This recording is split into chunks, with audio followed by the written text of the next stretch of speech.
مت ان بکھرے ہوئے شہر کو کہتے ہیں یہ مسترد کردہ لوگ اسٹیج پہ بیٹھے ہیں.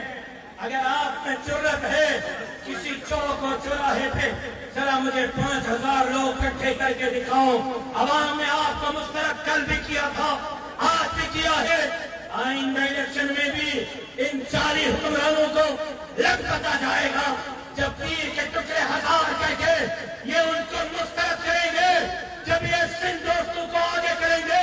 لیکن آج میں وقت سے پہلے بتا دینا چاہتا ہوں کہ عوام کے حقوق پر ڈاکے ڈالنا بند کر دو، ورنہ عوام کے قہر و غضب کا سامنا کرنے کے لیے تیار ہو جاؤ. پھر پہلے سینہ سندھ کے لیے، سندھیوں کے لیے، دھرتی کے لیے، غریبوں، مسکینوں، حامیوں، مزدوروں کے لیے، سندھ کے جزائر مسائل کے لیے راست محمود سنگروں کا ہوگا، بعد میں میرے ان بھائیوں کا ہوگا. میں امید کرتا ہوں کہ ہمارے ان جذبات کی قدر کی جائے گی اور دریائے سندھ پر کینالوں کے منصوبوں کو فوری طور پر روکا جائے گا.